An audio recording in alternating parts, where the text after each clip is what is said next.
Hello friends, आक्सीस bank तरफ एक बहुत बड़ा निजुक्ति आसी फ्रेशर मैंने भी आप्लाय करेंगे। टोटाल 5000 पोस्ट अच्छी। आसतु ए भिडियो माध्यम आलोचना करवा कि पोस्ट वैकेंसी आसी कि आप्लाय करेंगे, कौन एजुकेशन क्वालिफिकेशन मागुची, सैलरी केते रहिबो, एप्लिकेशन फीस कौन रहिबो, फुल डिटेल्स ए भिडियो माध्यम आलोचना करवा। प्रथम आप मोबाइल जेकोसी ब्राउजर ओपन करेंगे।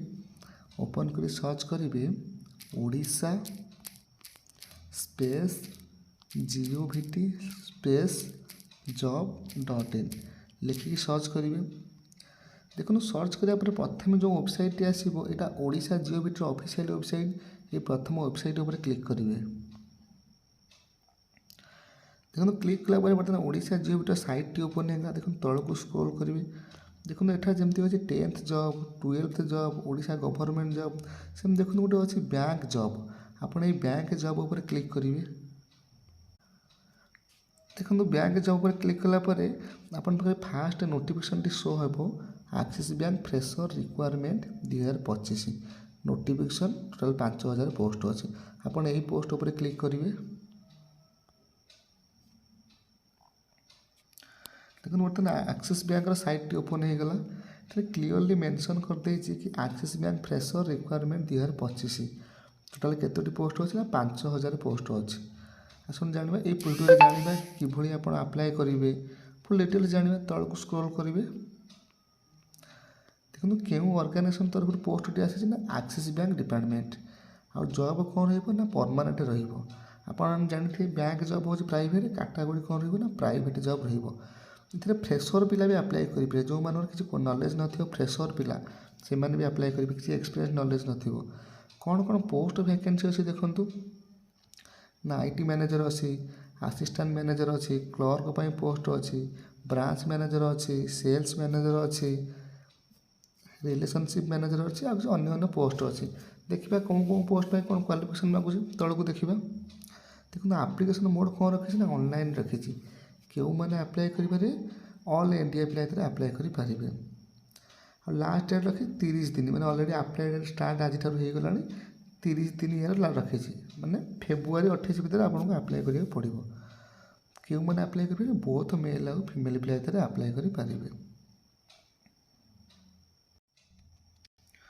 ଏବେ ଦେଖନ୍ତୁ ଏଜୁକେସନ୍ କ୍ୱାଲିଫିକେସନ୍ କ'ଣ ମାଗିଛି ନା ଆପଣମାନେ ଯଦି 10ମ +2 କିମ୍ବା ଗ୍ରାଜୁଏସନ୍ +3 କରିଥିବେ କିମ୍ବା BA କରିଥିବେ, BTEC କରିଥିବେ, ତାହେଲେ ଆପଣମାନେ ପୋଷ୍ଟ ପାଇଁ ଆପ୍ଲାଏ କରିପାରିବେ।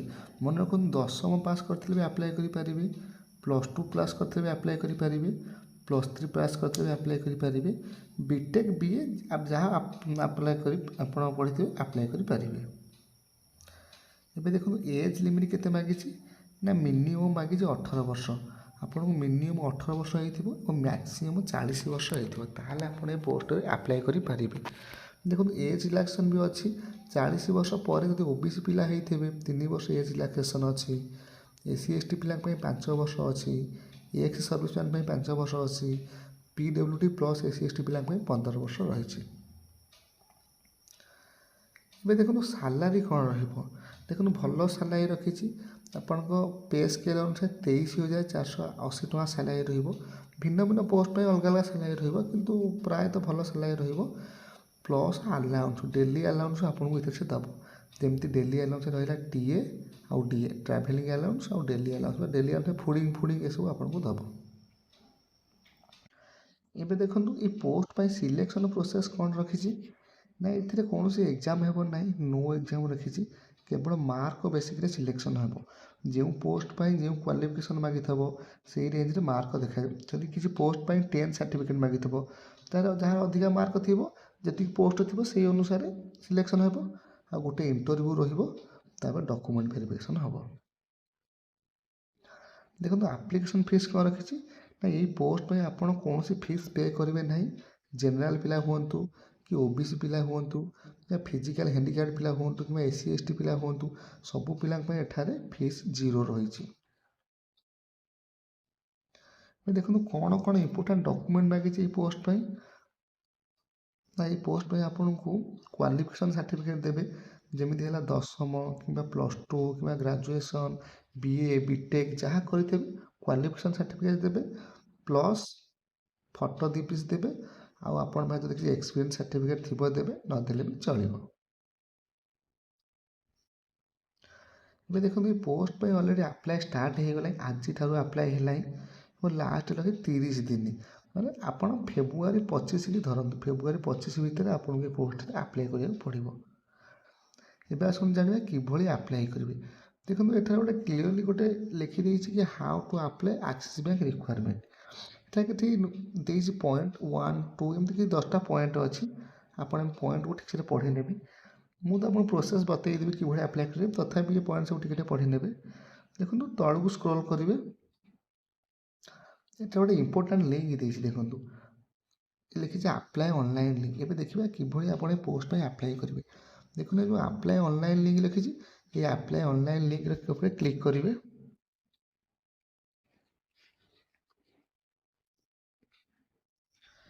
ଦେଖନ୍ତୁ କ୍ଲିକ୍ ହିଅର୍ ଉପରେ କ୍ଲିକ୍ କଲା ପରେ ଏଭଳି କିଛି ପେଜ୍ ଆପଣଙ୍କ ସାମ୍ନାରେ ଓପନ୍ ହେବ। କିଭଳି ଆପ୍ଲାଏ କରିବେ ବର୍ତ୍ତମାନ ଦେଖିବା। ଏଇଭଳିଆ କିଛି ପେଜ୍ ଆପଣଙ୍କ ସାମ୍ନାରେ ଓପନ୍ ହେବ, ତଳକୁ ସ୍କ୍ରୋଲ୍ କରିବେ। ଯେହେତୁ ଆପଣମାନେ ପ୍ରଥମ ଥର ଏ ପୋଷ୍ଟରେ ଆପ୍ଲାଏ କରୁଥିବେ, ଦେଖନ୍ତୁ ଭିନ୍ନ ଭିନ୍ନ ପୋଷ୍ଟ ଅଛି ତଳେ। ଏଠି ଯେତିକି ବହୁତ ଗୁଡ଼ା ପୋଷ୍ଟ ଅଛି, ସବୁ ପୋଷ୍ଟ ପାଇଁ ଆପ୍ଲାଏର ବଟମ୍ ରଖିଛି ଅଲଗା ଅଲଗା। ଦେଖନ୍ତୁ ଗୋଟେ ଗୋଟେ ଦେଖିଦେବେ।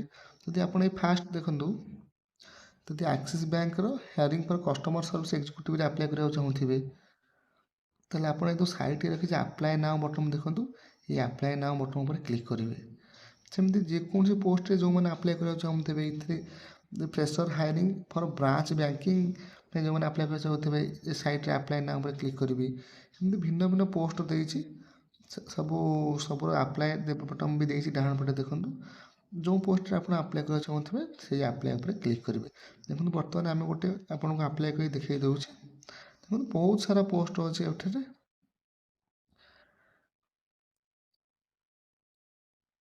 ପେଜ୍ 1 ପେଜ୍ 2 ବି ଅଛି, ବି ଆପଣ ବି ଦେଖିନେବେ।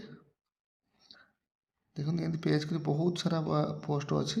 ଆପଣ ଯେକୌଣସି ପୋଷ୍ଟରେ ଚାହିଁଲେ ଆପ୍ଲାଏ କରିବେ। ଟୋଟାଲ୍ 5000 ପୋଷ୍ଟ ଅଛି, ମାନେ 653ଟି ପେଜ୍ ଅଛି। ଦେଖନ୍ତୁ 653 ପେଜ୍ ଅଛି, ଟୋଟାଲ୍ 5000 ପୋଷ୍ଟ ଭ୍ୟାକେନ୍ସି ଆସିଛି।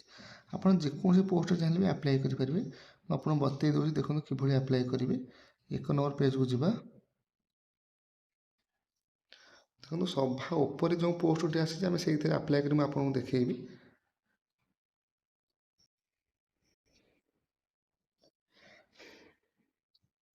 ବର୍ତ୍ତମାନ ଦେଖନ୍ତୁ ଏଇ ଫାଷ୍ଟ ପୋଷ୍ଟ ଉପରେ ମୁଁ ଆପ୍ଲାଏ କରି ଆପଣଙ୍କୁ ଦେଖେଇଦେବି କିଭଳି ଆପ୍ଲାଏ କରିବେ। ଆପଣ ଯେକୌଣସି ପୋଷ୍ଟରେ ଆପ୍ଲାଏ କରୁଥିବା ସାଇଟ୍ରେ ଯେଉଁ ଆପ୍ଲାଏ ବଟମ୍ ଅଛି, ସେଇ ଆପ୍ଲାଏ ବଟମ୍ ଉପରେ କ୍ଲିକ୍ କରିବେ। ବର୍ତ୍ତମାନ ମୁଁ ଆପଣଙ୍କୁ ଗୋଟେ ଆପ୍ଲାଏ ପ୍ରୋସେସ୍ ବତେଇ ଦେଉଛି। ଏଇ ଆପ୍ଲାଏ ବଟମ୍ ଉପରେ କ୍ଲିକ୍ କରିବେ। ପ୍ଲିଜ୍ ୱେଟ୍ ନେବ, ମାନେ କିଛି ନେବ। ଦେଖନ୍ତୁ ସାଇଟ୍ଟା ଓପନ୍ ହେଲା। ଦେଖନ୍ତୁ ଆପ୍ଲାଏ ନାଓ ଉପରେ କ୍ଲିକ୍ କଲେ ଏଭଳି କିଛି ପେଜ୍ ଆପଣଙ୍କ ସାମ୍ନାରେ ଓପନ୍ ହେବ। ଯେଉଁ ପୋଷ୍ଟ ପାଇଁ ଆପଣ ଆପ୍ଲାଏ କରିଥିବେ, ସେଇ ପୋଷ୍ଟରେ ଲେଖିବେ ପୋଷ୍ଟ ଅନ୍ କେବେ ଆସିଥିଲା, ଜାନୁଆରୀ 29 ଏବଂ ଲାଷ୍ଟ ଡେଟ୍ ଆପ୍ଲାଏ କରି ରଖିଛି ଫେବୃଆରୀ 28। ସବୁ ପୋଷ୍ଟରେ ଆପ୍ଲାଏ କଲେ ତା'ର ଆପ୍ଲାଏ ଡେଟ୍, ଷ୍ଟାର୍ଟ ଡେଟ୍ ଏବଂ ଲାଷ୍ଟ ଡେଟ୍ ସବୁ କ୍ଲିୟରଲି ଲେଖିଦେଇଥିବ। ସାଲାରୀ ଏଠାରେ ଲେଖି ନାହିଁ। ଟୋଟାଲ୍ କେତୋଟି ପୋଷ୍ଟ ଅଛି? 56ଟି। ଦେଖନ୍ତୁ ପ୍ରତି ଦେଖିନେବେ ଆପଣ ଏମିତି ଆପ୍ଲାଏ ନାଓ ଉପରେ ସବୁ ବଟନ୍ ଉପରେ କ୍ଲିକ୍ କରି କେଉଁଥିରେ କେତେ ପୋଷ୍ଟ ଅଛି। 56ଟି ପୋଷ୍ଟ ଅଛି। ଆପ୍ଲାଏ ଡେଟ୍ କେବେ ଆରମ୍ଭ ଏବଂ ଲାଷ୍ଟ ଡେଟ୍ କେବେ ଦେଖିନେବେ। ତଳକୁ ସ୍କ୍ରୋଲ୍ କରିବେ। Company name Axis Bank finance ଲିମିଟେଡ଼୍ର ଆସିଛି ଏବଂ କହିଛି ଏଇଟା ବିଭିନ୍ନ ପ୍ରକାର ଜବ୍ ଅଛି। ଏ sector finance and insurance sector ଅଛି। ଦେଖନ୍ତୁ ଫୁଲ୍ ଡିଟେଲ୍ସ ଏଠାରେ ମେନସନ୍ କରିଛି। କେଉଁ ଏରିଆ ନା ଫାଇନାନ୍ସ ଇନ୍ସୁରାନ୍ସ ଆକ୍ଟୁଆଲ୍ ସର୍ଭିସ୍ ରହିବ। ଫ୍ରେସର୍ ପିଲା ଭିତରେ ଆପ୍ଲାଏ କରିପାରିବେ। ଜବ୍ ଡିରେକ୍ସନ୍ ଯଦି ହେଲା ଡେସ୍କ୍ରିପ୍ସନ୍ ଯଦି ଲେଖିଛି, ଟିକେ ପଢ଼ି ନେବେ। ଏବେ ଦେଖନ୍ତୁ କିଭଳି ଆପ୍ଲାଏ କରିବେ। ସପୋଜ୍ ଗୋଟେ ଆପ୍ଲାଏ ଉପରେ କ୍ଲିକ୍ କଲା ପରେ ଆପଣ ଦେଖିଲେ କି 56ଟି ପୋଷ୍ଟ ଅଛି। ତାପରେ ସାଇଟ୍ରେ ଦେଖନ୍ତୁ ଗୋଟେ ଆପ୍ଲାଏ ଚିହ୍ନ ଅଛି। ଆପଣ ଏ ଆପ୍ଲାଏ ବଟନ୍ ଉପରେ କ୍ଲିକ୍ କରିବେ।